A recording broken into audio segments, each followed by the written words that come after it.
Now, we've got her for the balance of the hour. I really appreciate her coming on, shifting gears into a whole other subject, but it's on the issue of taking action and winning. Is our guest, Vani Hari, foodbabe.com, who you've seen all over national television. Very lovely, super smart lady. And she's launched a lot of initiatives. The most recent was, well, I'll let her tell you about it. Now she's launching another one with hopefully great success like the other initiatives. And it's a blueprint for all of us to have victory over our food supply, our water, and have the right to have access to things free from toxic chemicals, mind and body bending systems. So tell us what's coming up in the next long segment. Thank you so much for coming on, and we salute your work.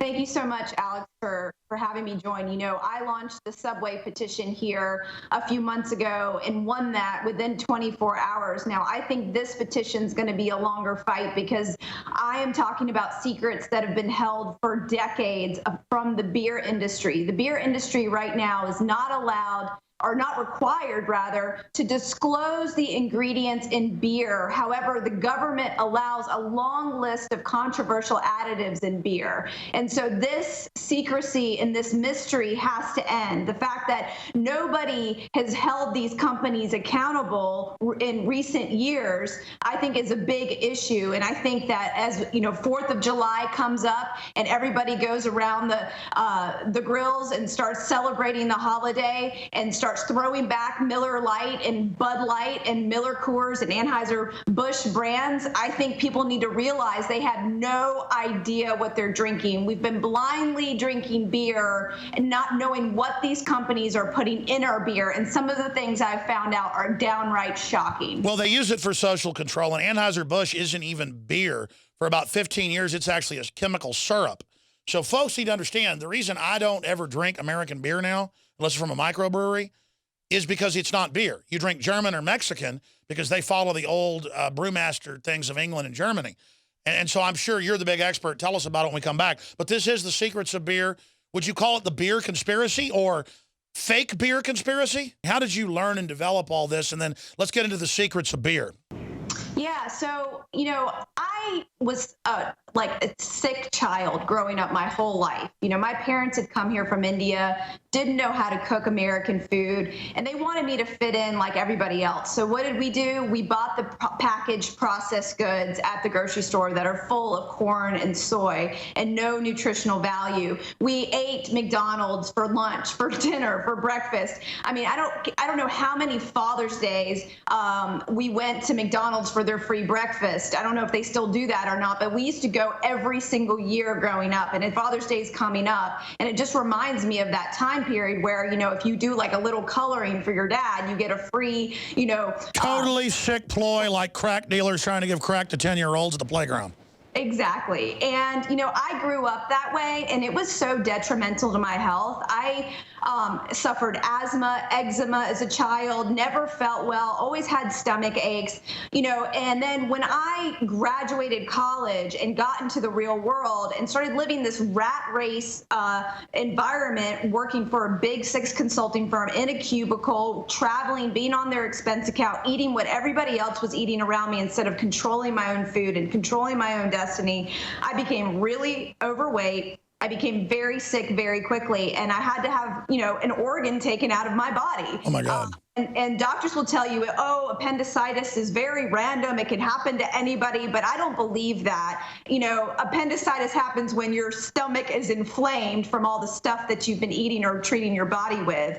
And unfortunately, a lot of people are eating these new industrial food-like substances that are causing this inflammation. And I definitely was a victim of that. And so I decided in that hospital room back in December of 2002, over 10 years ago now, that I would take control of my own health. I would figure out what's in food, how to eat the best food possible. And what I found out was shocking. Not only did I find out that majority of our food is made with genetically engineered ingredients, never tested long-term on humans, but I found out that all of these substances that are really cheap for the food industry to use are pumped into all of our food. And so I started to reject that. I said, no more corn, no more soy, None of this GMO stuff. I'm going to eat organic food. I'm going to start going to farmers markets. I'm going to find out what these chemicals mean on the back of packages. And when I found out that things like yoga mat material are in there, and things like high fructose corn syrup that, you know, they find mercury in, and how like there's all of these different additives that are used to create addiction to food, like hidden MSG,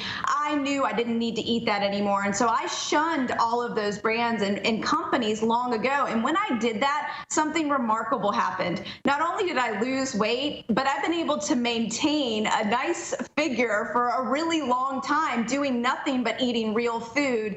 And also, all of my health issues as a child and as an adult magically went away. Alex, I'm talking about being on 6 to 8 prescription drugs, depending upon the season, to being on 0 today. Being 10 years older and having less drugs as a 10 years older, and having more energy 10 years older than I did 10 years ago, when I started figuring this stuff out. And when I did this, everyone around me, my friends, my family members, they wanted to know the secrets. And so I started to tell them what I learned, and they were shocked. They were downright, they couldn't believe the information I was giving them on a day-to-day basis as I was traveling with them, you know, whether it be coworkers or with friends or family or at my mom's house. The truth is, they've grandfathered for 100 years. I know you're an expert on this, but we've had other experts on speak about this. I don't get into beer. To be able to basically put drugs in the food. The additives are toxic. Many poisons are addictive. Aspartame, you name it, MSG. They are getting you trained to eat their processed food. And then they have, just like the tobacco companies, adding all these other chemicals to make it more addictive. It's just like tobacco companies, but with food. And right. and I've read the books, the documents, we've covered it, where they brag about that. I mean, as you know, Colonel Sanders made Kentucky Fried Chicken take over because he found out the Japanese military couldn't get Japanese back in World War I to eat the cruddy canned food because Japanese like good, fresh seafood. So they learned to put MSG in it. It's totally toxic and tricks the brain. He brought that here in the 20s. The next is history. There's thousands of things they're doing, and here you are exposing it. Let's start getting into beer. The big beer conspiracy. You know, because I care about the ingredients I buy and I bring in my home, and you can see my refrigerator back behind me.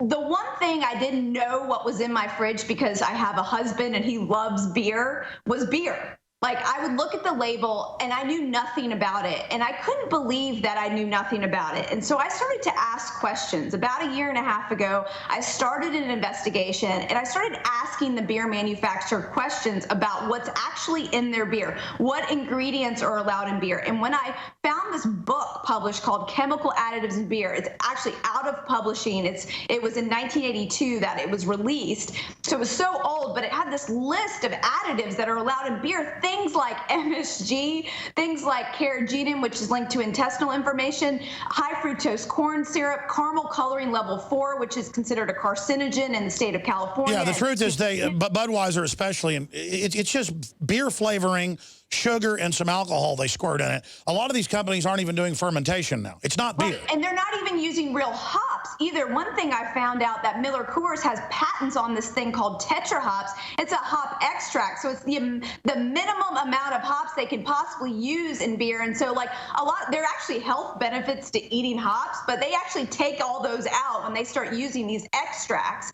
And so there's all of this mystery behind what people are drinking, and people around the world, it's not just Americans, people around the world are blindly drinking beer. And so I wanted to start a petition. I launched it this morning at foodbabe.com/beer, and over 11,000 people have already signed it in less than 3 hours. This is a big, huge issue, and I'm opening up Pandora's box for these beer companies. It's a $100 billion industry, and I'm scared to death right now. You have to have a lot of courage to go up against the beer industry, but someone has to do it. We have to stop this lack of transparency. We have to increase the amount of information consumers have so they can say, you know what, Bud Light Lime has high fructose corn syrup. I'm not going to buy that anymore. I'm going to go to this craft brewer, or I'm going to go to this organic brewer and get something of quality to bring into my home and feed to my husband and my family. And by the way, I mean, as we know, the microbrewers everywhere are now displacing,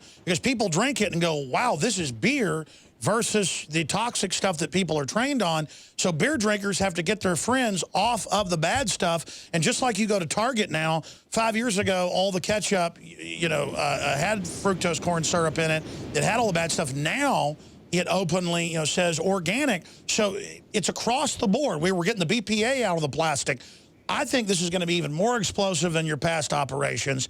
And I think we're going to force the big beer manufacturers to actually produce beer, because the corporate chiefs don't want to actually have to have brewmasters there and actually have to create good tasting beer. They want to just put a bunch of fake syrup together that tastes like beer with beer flavoring.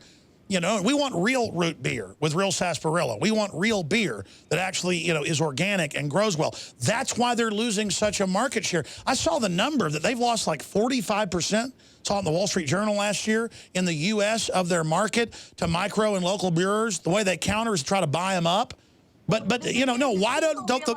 People realize those microbrews taste better than the watered down sugary stuff that they're selling us in the typical most popular beers, which is, it's really sad that, the most popular beers still continue to be Bud Light and Miller Lite, and it's because it's cheap. And people need to realize that because something cheap is cheap doesn't mean it's good and good for you, but they have such a huge marketing machine. I mean, just think about all the Super Bowl ads and everything else that they do on a normal basis to brainwash you into wanting these brands as Americans. And even people overseas, I don't know how many times I've traveled, Alex, and I come across someone that's from another country and they think it's cool to drink Budweiser. And I'm like, no, you need to be drinking the beer in your country. It's crazy. I see all the Mexican immigrants up here, and they're all getting Miller Lite and Budweiser. And I'm like, my God, this Mexican beer tastes light years better than the fake New World Order beer. But that's what they want. And then it gives you diabetes. Yeah, one of the things I want to mention, you mentioned Mexico beer. Well, Corona was actually acquired by one of these big companies, and now they're using propylene glycol, something found in airplane de-icing liquid in Corona. So beware of Corona. Incredible. I don't like Corona. I used to taste good when I was in high school, and now it hadn't tasted as good in a long time. I don't drink a lot of beer. I don't drink a lot anymore, but bottom line is that I got to tell you. I think, Alex, I think the most interesting part of this story is that right now the FDA does not regulate beer. The Treasury Department, who controls our taxes, is regulating one of the world's most popular drinks. I mean, it's third after water and soda. Yeah, where's the FDA when they're harassing people that sell vitamin C pills and shutting them down? But then meanwhile, because the NFL's tax exempt, these big beer companies, they're all left alone because they're part of the control system. Yeah, and it's really very shameful that the government has allowed this to happen this long. And I hope people support the petition, because I think if we can get millions of signatures, I really think this petition, if the companies don't act soon enough, I think this petition has will be bigger than Subway in the respect that, in my other past efforts, because it's a global issue and it's something that's been, cloaked in secrecy for so long. And I hope people... Don't we need German beer purity laws that they've had for 500 years? Because nothing's new under the sun. There's been scams going on. I mean, look at the Jungle. What is it? T.S. Eliot. I believe the true story about the Rockefellers would put chalk in the milk, just like they do in China, or melamine, and then babies would die. These scams have been going on forever, and there should be state laws, I think, that if you false advertise and call something beer and it's not, you ought to get shut down. I mean, I'm sick of it. It's a fraud. Yeah, it's an absolute fraud. I mean, the fact that high fructose corn syrup has any place in beer is just ludicrous. That caramel coloring, because they want to put caramel coloring in it because they don't want to spend the money on the right type of malt and the right type of hops, is a problem. Upton Sinclair, sorry. They're getting away with using these really cheap additives and calling it beer is a problem. And that's why I think this transparency is so important. Now, if you sign the petition at foodbabe.com/beer, Alex, I actually have a link to some beer approved Food Babe approved beers, if you will, that have actually released their ingredients. We're starting to catalog beer manufacturers that are upfront about their ingredients and upfront about all of their processing aids, like isinglass, which is a fish swim bladder, and carrageenan that can disrupt the intestinal tract. Well, I'll say it bottom line. bread and circus, gladiatorial events, sports, beer. It's all being used to control the population, and we need to get it to where it's unadulterated. Even if you're not a drinker, folks, you should not want fake beer being sold everywhere and these companies getting away with it. And this is a revolution, because this is pure Americana libertarian that the Food Babe is talking about, where we vote with our dollars and we vote by the decisions we make in our life. This is the type of thing, from the Second Amendment right through to national sovereignty, right through to globalism. Take your money away from the big establishment companies. That's why they've got initiatives to ban outdoor markets and all over the country, and to ban farmers markets and harass them with bureaucrats and inspectors, and to ban raw milk when it's so safe on record compared to regular boiled down fake milk that isn't even milk. It's like liquid cheese that's so bad for your heart. On every front, Forbes asked, why is there a war on lemonade stands nationwide? Because they don't want kids getting the idea. I mean, you never see watermelon stands because the state police go stop them and go, you can't be on the side of the road selling watermelons. I mean, they're shutting down normal human activity, folks, and creating a synthetic artificial consciousness is what I would call it. Yeah, and the fact that we know more about what's in Windex and Coca-Cola than we do about beer just says it all. Like, it just says it all that, that basically no one's out there safeguarding our food supply, our drink supply. They're not looking out for our best. Remember the freak out last year when we learned that something like 70% of the fish isn't even fish and is fake? Yes. And the whole pink slime thing a few years before that. What I'm saying here is this, from what I've read and what I knew years ago, but you're quantifying it and really stating how incredible it is and mounting an initiative against this fraud. This is not beer. When you got a bunch of extracts and corn syrup and beer flavor, that's not beer. And it's disgusting. Just like they put MSG in the Doritos to make you eat more, they put MSG in a lot of these other beers to make you drink too much too. I mean, you can't go out and drink 6 Grolsches that are, real thick German-style beer or Holland beer. But let me tell you, you can drink 6 Budweisers easy. So it's meant to be gluttonous and to program the brain as well. Well, I cannot wait for these secrets to be revealed. I think these beer industry giants are going to be put under a lot of public pressure from not only you, Alex, and your program here, but I think the mainstream media is on this story right now. Just as I'm sitting here, the USA Today and Chicago Tribune and ABC News have released articles. And so this is something that's going to be a worldwide issue in 24 hours. And you just launched this today or yesterday? This morning, 3 hours ago. My God, and you see, I mean, this is the power of the people. You're smart, you're intelligent, you're good looking, you're telling the truth. And with the power of the people, and with this broadcast as well, I'm very honored that you come here right up front. You are changing the world and forcing MSM to follow what you're doing. And I know we've gotten a few thousand extra signatures just now. Go to foodbabe.com, folks. Sign the petition. I should shoot a video after the show today where I sign it. And everybody should shoot a video where you sign it. And what you're pioneering here, this form of activism, can spread into every other issue. I want to come back and ask you in the final segment, because I know you're using some well-known PR tactics and things, but you've been so successful at it, how you came up with this particular deployment of truth journalism and activism and that transcends left to right, that is just about pro-human. I mean, you were just such an amazing pro-human individual. And I just bless your soul.